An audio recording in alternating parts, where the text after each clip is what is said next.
That's a big nick. That is a big one, and he walks Abbott into the action here at the SCG. Well worth the shout. Abbott's really interested. So's the umpire. Heaved away to the next side. He knows this ground all right. Shot. That's what he can do, Sean Abbott. Well, that sounded really good. So Abbott turning it on here. It's been a wonderful innings on his home ground. Sean Abbott, his second one-day international 50.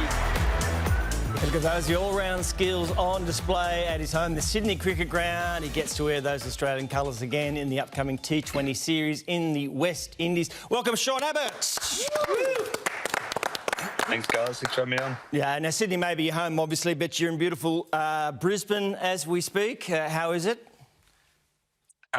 Yeah, cold, mate. I was hoping to be a little bit warmer flying up here this afternoon for a little 3-day camp, but it's freezing. So, yeah, if we could sort that out for tomorrow, that'd be great.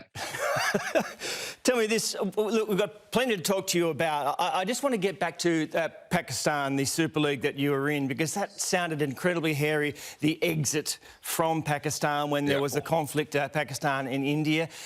You guys left, especially chartered plane. The timing of the leaving was crucial. Just talk us through it.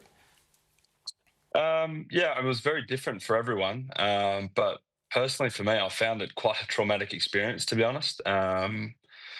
We're pretty lucky in one sense that, you know, for the tournament to go ahead anyway, most of us are in the same hotel. So a lot of us were just hanging out in David Warner's suite, you know, trying to get to the bottom of all the propaganda and the fake news. And we get a few, you know, screenshots or things sent to us from the guys in India. Is this true? And a lot of it wasn't, to be honest. But yeah, it got a little bit hairy. The way out was a bit, you know, we were wondering why we were sitting on the tarmac for half an hour. And then when we landed in Dubai a few hours later, we found out that a drone or something was shot down about 20 minutes before we got there. And they were just cleaning it up while we were waiting on the tarmac. And then the airbase had been attacked since we'd taken off. So, yeah, only just made it out, as it turned out. That is full on. Still in the subcontinent. Yeah. In 2022, you were bought at auction by the Sunrisers Hyderabad.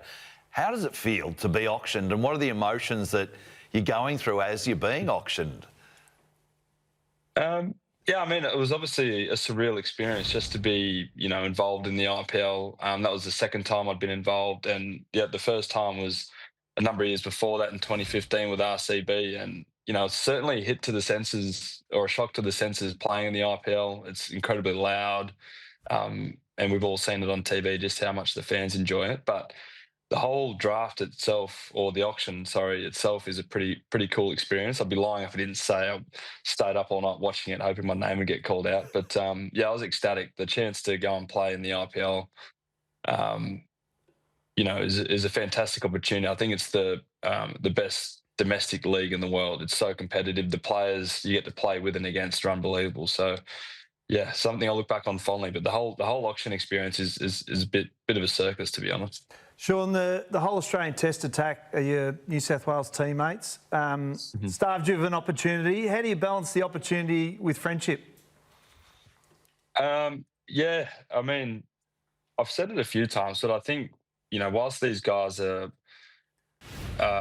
unbelievable at what they do, they've been so good at being able to stay on the park for a number of years now. They're so giving with their time when they're back at training with the Blues, or you know, if I harass them at, you know, Australian training, you know, they're always willing to help, give their time.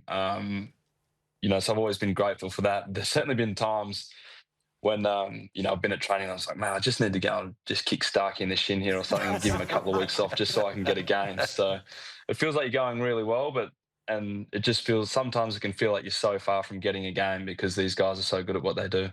Sean, you have seen the Sam Konstas story from close range at New South Wales. It's a story like no other, isn't it? I mean, the whole country was talking about this kid last summer. Tell us about it. Who is he and what is he? Sam Konstas is an absolute hooligan, if I, you know, do say so myself. He, when I was down, I ran drinks for the Boxing Day test last year, and I had to go downstairs for something, and I missed a couple of balls, and they were the first couple of ram shots he played. And all of us in the room, in the change room, were stunned. I remember the look on Mitchy Marsh's face, what's going on here? And then, that's just the way he plays. But and then there was our last game of the year for the Blues. We'd done a heap of time in the dirt. We didn't bowl very well, dropped a few catches, and the Tassie boys were all over us. And Sammy Konstas went out to bat that night, and he had Rolly Meredith charging down the hill, bowling absolute rockets. And first ball was Sammy's halfway down the wicket, slapped him through cover, and then chased him back to his mark, walked him back to his mark. So I think that's just what he needs to get himself in the contest. But to his credit, I've seen him away from the cricket field now. I've had a little bit of experience with him, and he came up to me and asked me if my family. We were after the SCG Test match last year, after the fifth Test against India. All the families were out in the ground, and he came up and asked if that was my parents that were standing close by that I was talking to, and he went over and spoke to them for half an hour, 45 minutes, and he was like that with everyone's families. So he's an incredible young man, even though his cricket sometimes can be a bit, jaw-dropping. Sean, just quickly, you mentioned before playing in the IPL and being the best domestic competition in the world and the guys you get to play against. As a bowler, who are the batsmen across the world or Australian that keep you awake at night? That's a great question, because I just saw today that Nicholas Pooran has retired from international cricket, and he's one we've had in bowlers meetings before where it's like, okay, he's probably one where things can really get out of control and we may not have many options. So to be going to the West Indies to play those guys in a T20 series and have him retire, I think that was a sigh of relief today. So he's one. Heinrich Klaassen's another one. I think one of our last one-day games against him before the last World Cup, he took us down. I can't remember how many runs they scored in the last 10 overs, but I think it was close to 200. Like, it was something ridiculous. I didn't know batters could do that. So those are probably the two that stick out for mine. Sean, every cricketer is an unbelievable golfer, and I remember Warnie in Priority used to pick up the golf clubs and the packet of ciggies and the cricket bag in that order. Have you caught that bug? Are you the golfer as well? Yeah, mate, I am absolutely struck by the golfing bug. My bags still haven't made it back from Pakistan, but in the 4 weeks I've been home, I've managed to get myself some new ones. But they haven't got a scratch on them because I'm an away trip golfer only at the moment. So trying to give my wife a bit of a break from the solo parenting that she's done for the last 3 years or so. So, but yeah, got a round of golf lined up tomorrow finally. Hopefully I can, hit him straight with the new sticks and take Josh Felipe's money. I love it, Sean. Abbott, thank you so much. We could have gone on forever. All the best for the tour to the West Indies. Thanks for having a chat. Thanks, guys. Thanks for having me on.